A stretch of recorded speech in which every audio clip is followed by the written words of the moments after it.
ini bahasa Indonesianya. Anda amati. Kapan Allah hadir? Kapan Allah menyapamu? Menyapa itu gak kok terus Gusti Allah. Haleluya, enggak gitu caranya. Caranya itu menunjukkan gejala yang mustahil tapi terjadi. Simple tapi terjadi.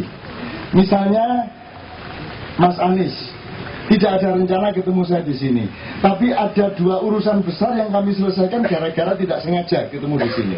Dan yang waktunya sama. Yang satu kawin lagi, satu lagi apa? Oh, ketiga itu, ketiga.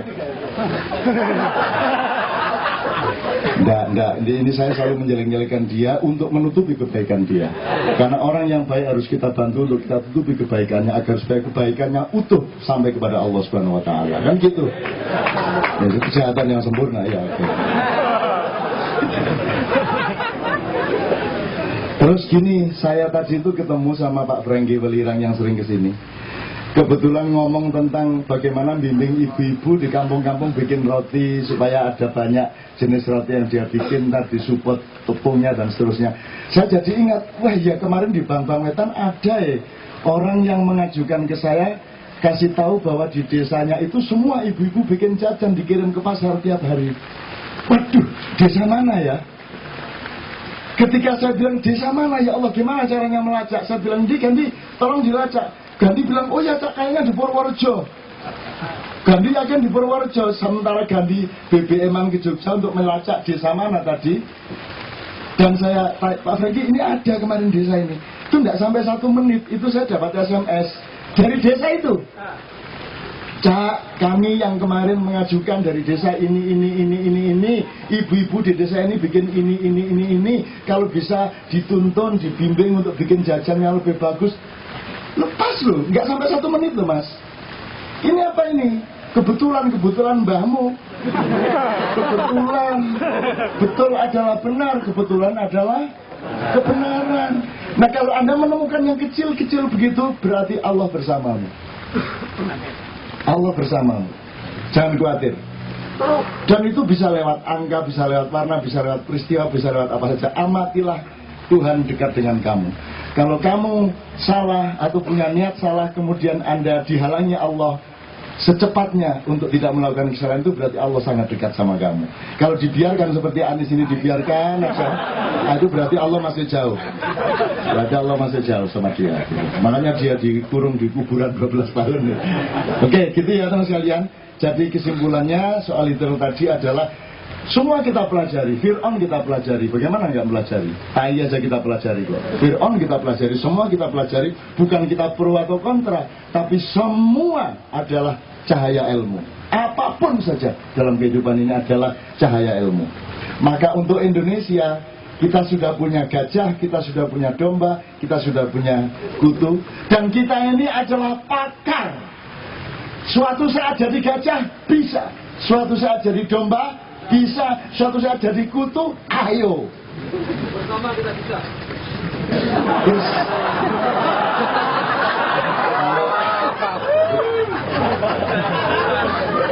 Iya, saya salah saya.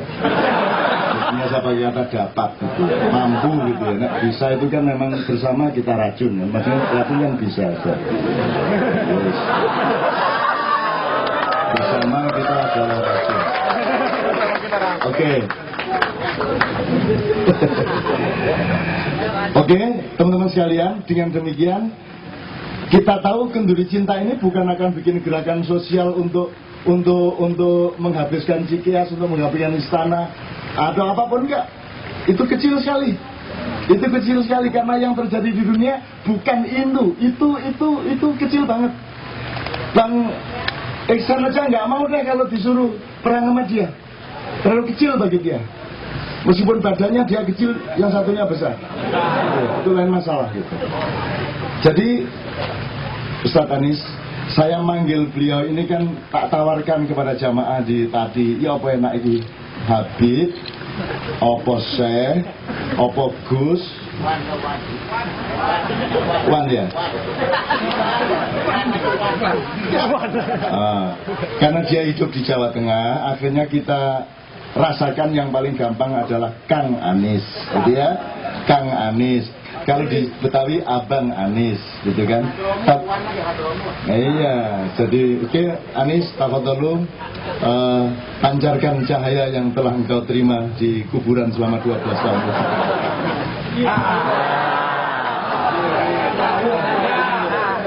Assalamualaikum warahmatullahi wabarakatuh. Ini contoh yang disebut Cak Nun, bahwa kalau tidak ada cahaya kita nggak bisa melihat yang lain. Ini kurang gelap lagi sebenarnya. Kalau ini kegelapan ini total, kita nggak bisa melihat siapapun termasuk diri kita sendiri. Jadi hidup kita nggak perlu ribut kalau ada apa yang disebut kegelapan. Kegelapan itu tidak pernah ada.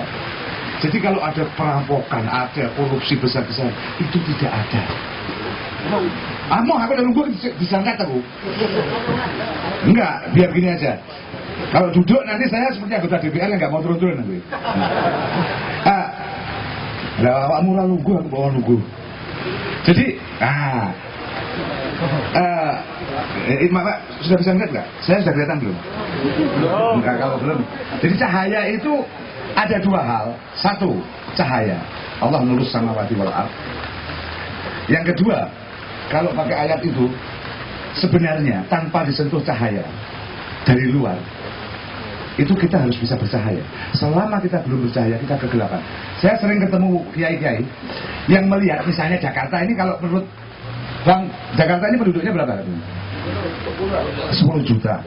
Ada kiai-kiai yang kalau mimpi, kalau melihat, itu orangnya tidak kurang dari 100 orang. Jakarta itu kurang dari 100 orang.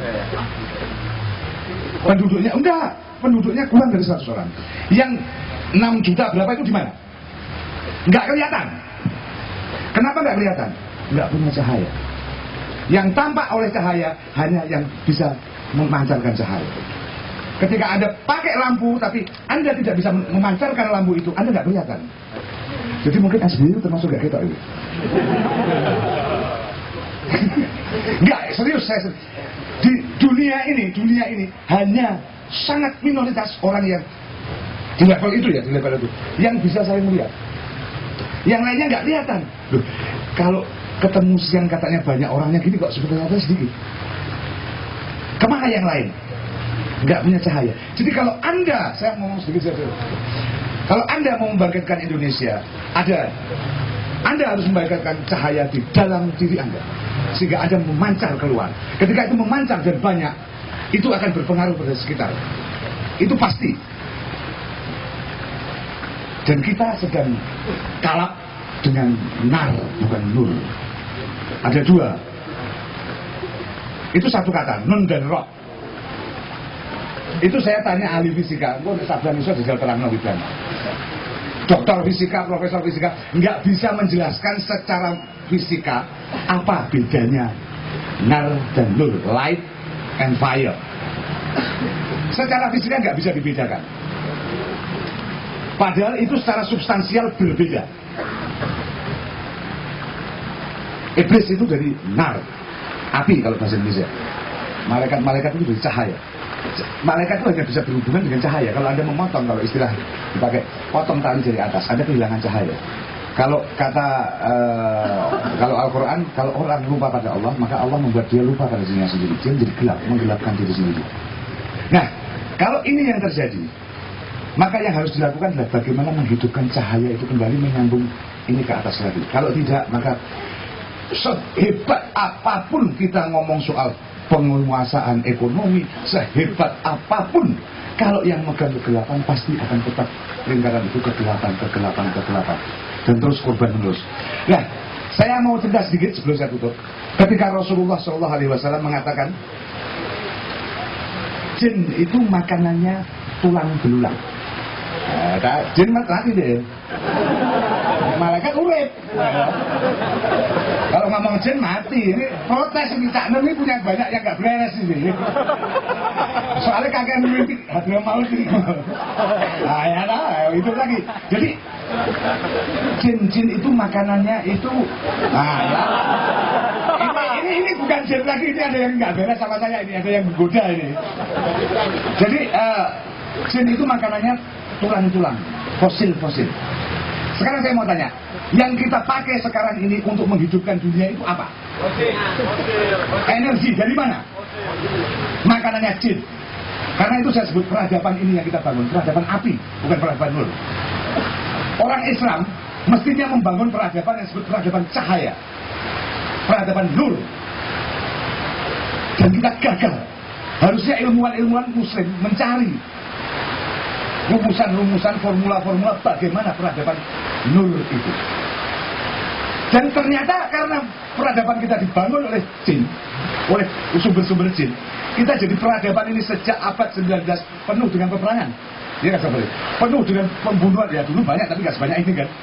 Artinya jadi kacau balau nggak karuan. Artinya yang harus kita tumbuhkan itu, kita harus berani melawan itu. Dan ada dalam Islam, saya pernah omong-omong dengan teman-teman, dalam Islam itu puasa itu orang menghalangi apa yang haram, karena apa? Rasulullah mengatakan Syaitan itu masuk lewat darah. Darah itu apa? Darah itu nafsu. Itu energi kalau bahasa sekarang.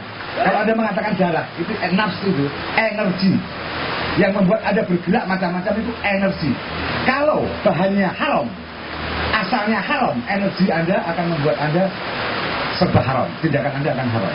Itu akan tidak memancarkan cahaya apapun. Itu kegelapan.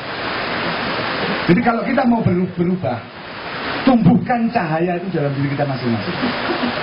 Jadikan kita sebagai pasukan cahaya yang berkeliling terus-menerus, supaya yang lainnya ikut terang. Dari situ nanti kita baru mampu menerima perbaikan yang hakiki. Kalau kita ingin Indonesia menjadi mercusuar untuk dunia, karena kita nggak bisa mengharapkan dari Timur Tengah yang jelas-jelas dari sumber jin. Sumber jin ya, itu minyak dari sana semua itu. Jadi dari sini kita harus bangkitkan itu. Kalau enggak, kemarin saya di Semarang sama Cak Nun ngomong, bayangin deh, di Arab Saudi, orang yang setiap hari hidup di AC, keluar ke jalan naik mobil AC, di mana AC semua. Kalau ada krisis energi 1 bulan saja, yang mati berapa? Yang mati berapa? Yang bertahan itu berapa? Karena mereka nggak bisa adaptasi lagi dengan alam. Artinya kita masih punya kekuatan itu. Nek cara Cak Nun, menurut Cak Nun, kita itu punya daya adaptasi, daya yang sampai kelewatan saya. Dikuang lagi nggak ada apa-apa, cek buji gue, enggak mas. Dicek saya apa masih mas, alhamdulillah mas. Akibatnya itu bagus juga, energi bagus. Cuma harus kita barengi dengan sisi yang lain. Sisi yang lain itu cahaya yang lebih berbinar-binar. Mungkin itu saja yang bisa saya sampaikan. Artinya bahwa kita perlu menghidupkan cahaya itu sejak dari dalam diri kita. Dan kalau kita tidak mulai dari sekarang, kita mungkin akan gagal merubah apa saja, karena kita gagal mengelola. Dan itu menjadi sumber awal.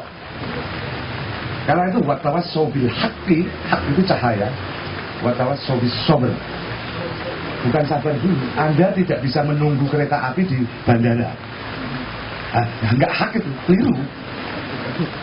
Kalau Anda menunggu Presiden Indonesia adil, Indonesia makmur, tapi Anda menunggunya parpol, wabillahi taufiq wal hidayah. Assalamualaikum warahmatullahi wabarakatuh. Video Badra Maut, yes. Oke. Yang pertama, saya ingin lebih menjelaskan apa yang beliau maksudkan ya. Mudah-mudahan ini menolong. Meskipun Anda insya Allah juga sudah jelas. Jadi ketika di Surabaya kemarin didiskusikan mengenai krisis global segala macam, memang kalau nanti terjadi krisis pangan, krisis macam-macam di seluruh dunia, itu yang masih banyak senyum orang Indonesia. Ya, kalau mau dihitung sebenarnya tidak lama lagi itu terjadi. Dan itu jadi orang Indonesia itu kalau keadaannya normal dia bodoh. Ya, dia tidak organize, dia tidak kerjasama karena keadaan normal. Tapi begitu krisis, orang Indonesia bercahaya. Itu. Jadi orang Indonesia itu pakar krisis, ahli menderita. Begitu penderitaan total, yang hidup hanya orang Indonesia. Makanya kita kan tidak pernah mau bangkit dari penderitaan. Karena kalau kita sampai bangkit dari penderitaan, kita menjadi disorganized.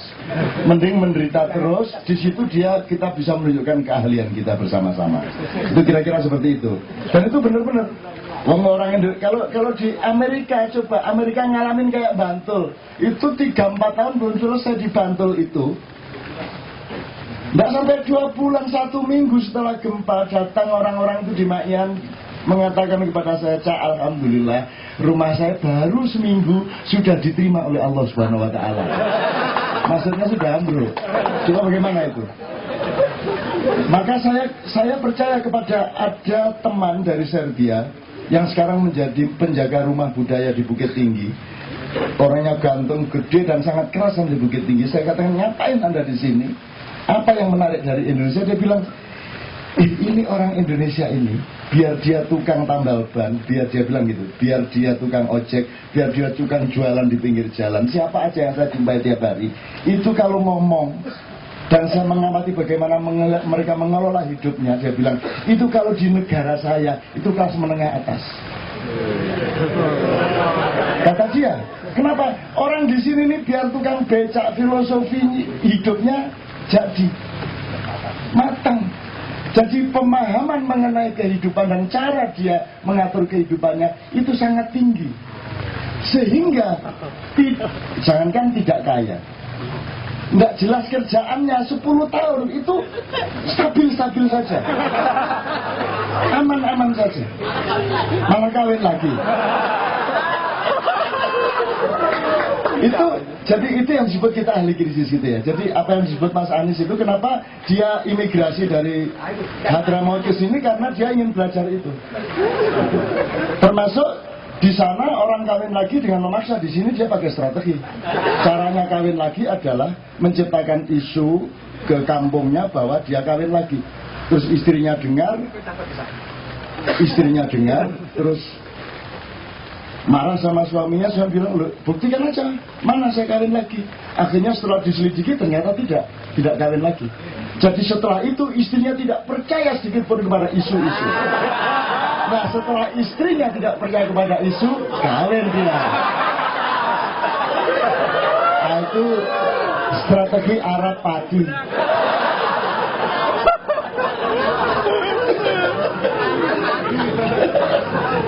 Enggak, bukan dia maksud saya.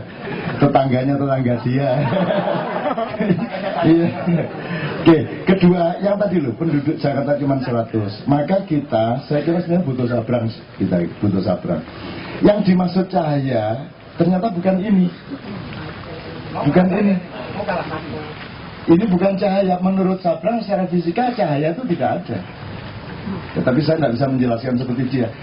Jadi oke, kalau kita mau gampang, ini namanya cahaya material, ada cahaya rohania. Yang 100 orang tadi adalah orang yang punya cahaya ruh. Yang tampak cuma 100 orang kurang. Yang 10 juta ini tidak punya cahaya ruh. Rohnya digelapkan oleh nafsunya sendiri, kira-kira gitu. Itu yang dimaksud oleh Syekh Hadramaut alaihissalam. Tukang kawin gitu, dengan strategi yang sangat jitu gitu, menciptakan isu-isu politik dulu gitu. Dan nanti saya tunjukkan beberapa strategi dia yang lain. Nah, yang baik-baik lah, yang baik-baik. Oke, ada sabrang? Saya mohon dengan sangat. Belum ada. Tadi ada saya tapi tidak terus dan di mana. Sudah biasa, dia sudah penuh cahaya dimanapun dia berada, jadi dia tidak membutuhkan. Oke, kalau gitu gini, sekarang saya minta kepada Mas Agung sebelum Pak Ju ya, sebelum Mas Agung, tapi tolong Mas Agung gini, Mas Agung ini pekerjaannya adalah menggali dan ingin membuktikan bahwa kita tidak seremeh ini, kan gitu ceritanya. Bahwa kita ini bukan bangsa seperti yang sekarang kita remehkan sendiri ini. Maka Mas Agung, kita bukan kutu. Dia ingin buktikan bahwa kita ini juga gajah. Kita ini bukan emprit, kita ini Garuda. Gitu loh. Nah selama ini kan sikap kita sikap emprit.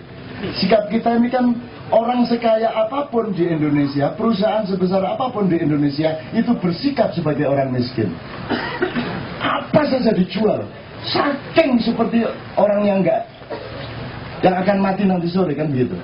Sikapnya sikap dengan yang dulu disebut culture of poverty, budaya orang miskin, culture of the poor.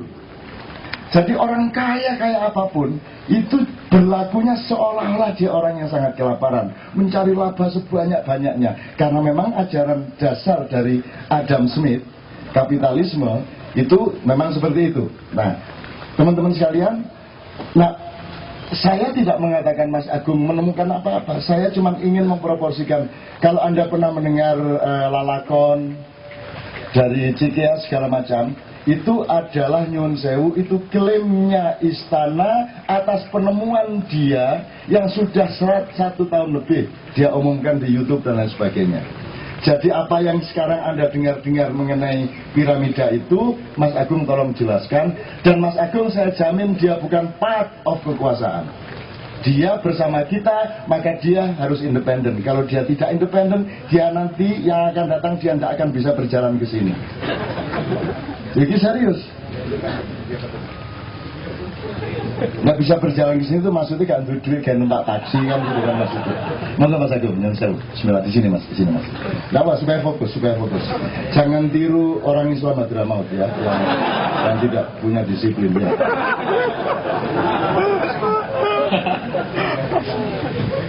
Baik, selamat malam.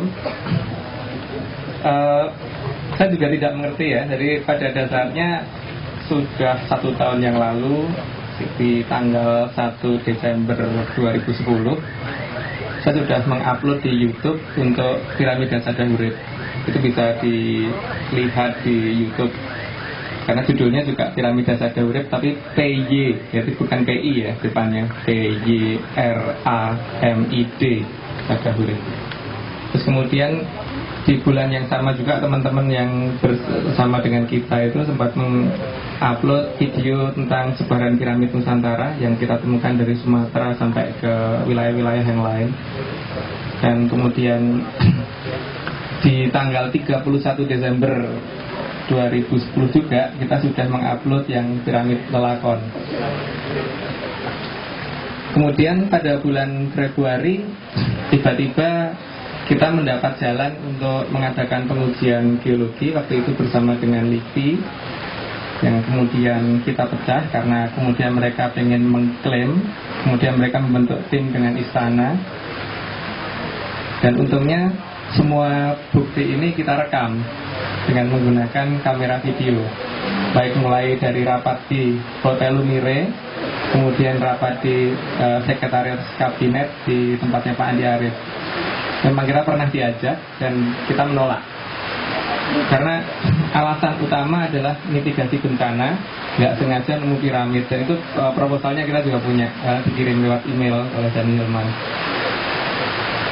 Tapi kita tidak setuju dengan hal seperti itu. Kan tidak lucu kalau misalkan sudah lebih dari 10.000 orang melihat YouTube kita, kemudian kita tiba-tiba beralih bahwa kita mitigasi bencana, kan nggak lucu sekali. Proses ini sendiri sebenarnya saya tuh sudah dari kecil itu tidak percaya dengan sejarah negeri ini yang saya pikir sungguh sangat rendah sekali. Dari mulai kecil saya sering bertanya ke orang tua, Pak, kalau misalkan Belanda itu mendaratnya di Batavia, kenapa sih kereta api dibuatnya di Madiun? Kenapa dirakitnya di Madiun? Jadi tidak ada sistem perakitan kereta api di Sunda Kelapa, tempat mendaratnya orang Belanda. Karena sangat aneh kalau misalkan Belanda membawa kereta api dalam kondisi knockdown, kemudian dirakit di sini, harus dibawa berat-berat naik kereta kuda, diseret-seret sampai Madiun baru dirakit di sana. Bapak saya diem waktu itu. Begitu juga guru-guru sejarah nggak ada yang bisa jawab. Mereka hanya ngomong mungkin mendaratnya di Madiun, tapi Madiun kan sungainya dangkal, nggak mungkin bisa dipakai untuk kapal-kapal besar.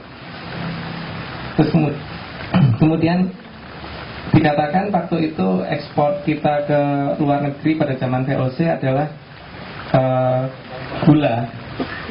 Coba sekarang perhatikan, di sekitar Jakarta ini tanahnya harusnya cocok untuk nanam tebu. Tapi kenapa sih tidak ada pabrik gula di daerah dekat Jakarta, Cianjur dan sekitarnya? Yang terdekat Cirebon dan